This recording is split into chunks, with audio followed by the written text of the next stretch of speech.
bọn mình cũng trăn trở là ví dụ rằng là 10-20 năm nữa nếu mà không có những thương hiệu món Việt mà tồn tại, có vẻ rằng là ẩm thực Việt mình cũng sẽ bị lấn át bởi những món ngoại.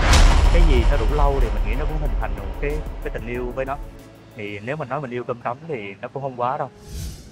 Thưa quý vị, và đến với hành trình kiến tạo ngày hôm nay thì chúng tôi xin phép được giới thiệu đến quý vị. Ngồi với chúng ta hiện tại là anh Tài Sĩ Thi, là nhà đồng sáng lập của thương hiệu cơm tấm Đồng Thọ.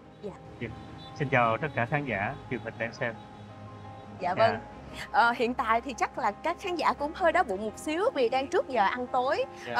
Trước mặt mình là một cái dĩa cơm tấm rất là hấp dẫn, cũng như là chúng ta đang ngồi trong một cái quán khá là đồ sộ của Phúc Lộc Thọ. Vậy thì trong thời điểm hiện tại, khi mà nhớ đến cái hành trình mình bắt đầu cái hành trình kiến tạo này, lý do vì sao mà mình lại quyết tâm trong thời điểm đó mình tạo nên một thương hiệu với một cái món ăn rất là truyền thống như thế này? Nhắc đến cơ duyên này thì nó đến từ bố mẹ của mình.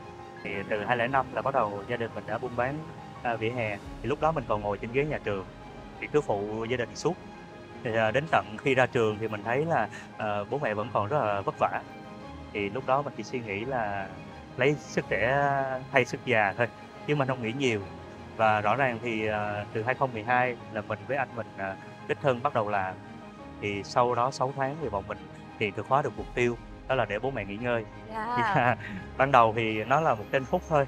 Thì sau đó thì bố mình mới thấy đặt một cái tên cho nó vật, đó là Phúc Lộc Thọ. Có một câu slogan đi kèm, đó là ăn phúc uống lộc sống thọ. Thì nó là cái câu slogan mình đang để. Nó là như vậy. Dạ, một cái món ăn truyền thống và một cái slogan rất là khiến cho nhiều người Việt Nam cũng rất là thích thú, đúng không ạ? Vậy thì ý như tò mò rằng là trong cái thời điểm mà mình bắt đầu cũng đã hơn 10 năm, 10 năm về trước. Vậy thì trong thời điểm đó, một món ăn truyền thống thì mọi người vẫn hay nghĩ rằng mình sẽ đến những cái hàng quán quen thuộc nè, gần nhà nè, hoặc là những cái hàng quán mà truyền thống nhất. Thì đôi khi cái hương vị của đường phố nó lại hấp dẫn hơn. Lý do vì sao mà mình lại lựa chọn là mình phát triển thành một thương hiệu và đến nay lại là thành một cái hệ thống rất là lớn?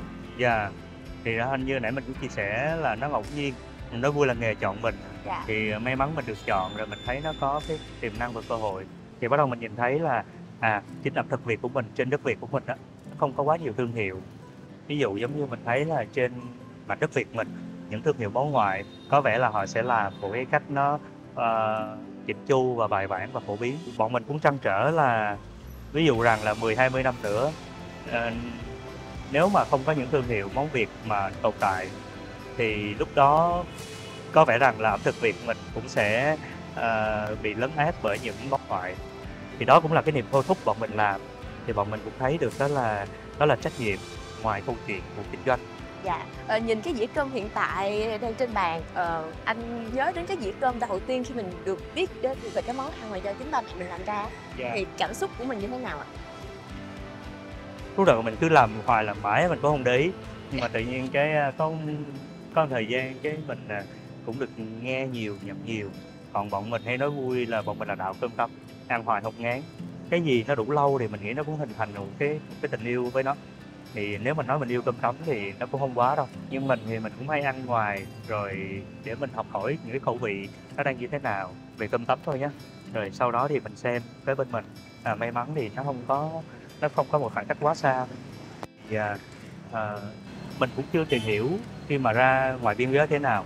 Còn ở Việt Nam thì mình nghĩ nó rất là phổ biến cho câu chuyện là để làm một chất lượng đầy đồng nhất trên toàn thành phố Hồ Chí Minh hoặc là toàn quốc, thì có vẻ là nó không quá khó nữa rồi. Tại vì công nghệ và mọi thứ bây giờ hỗ trợ rất nhiều. Mình cũng muốn ngoài Phúc Lộc Thọ kinh doanh ra thì chắc chắn sẽ có nhiều cái ẩm thực Việt khác, những thương hiệu Việt khác, họ sẽ cùng nhau cùng Phúc Lộc Thọ sẽ tạo nên những thương hiệu món Việt. Mình biết chắc là một mình sẽ rất là yếu ớt để làm nên những thương hiệu món Việt, rồi sau đó thì nó sẽ mới có cơ hội phát triển ra quốc tế.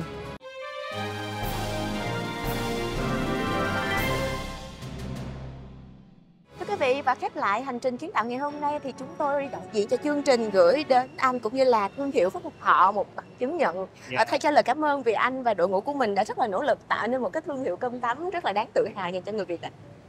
Cảm ơn Yến Nhi rất nhiều, rất cảm ơn HTV. Mình hơi bị bất ngờ khi mà thương hiệu Phúc Lộc Thọ được ghi lên dấu ấn thương hiệu Việt. Nó là một cái giống như một phần thưởng về tinh thần, cũng giống như là một cái dấu ấn của ẩm thực Việt. Mình mong là nhiều ẩm thực Việt cũng sẽ được như vậy. Vâng, thì chắc là nhân qua đây mình cũng xin phép gửi lời cảm ơn tới khán giả truyền hình, giống như là khán giả trên qua các kênh, đặc biệt là những khách hàng của Phú Lộc Thọ đã ủng hộ Phú Lộc Thọ trong suốt thời gian qua. Một lần nữa cảm ơn mọi người.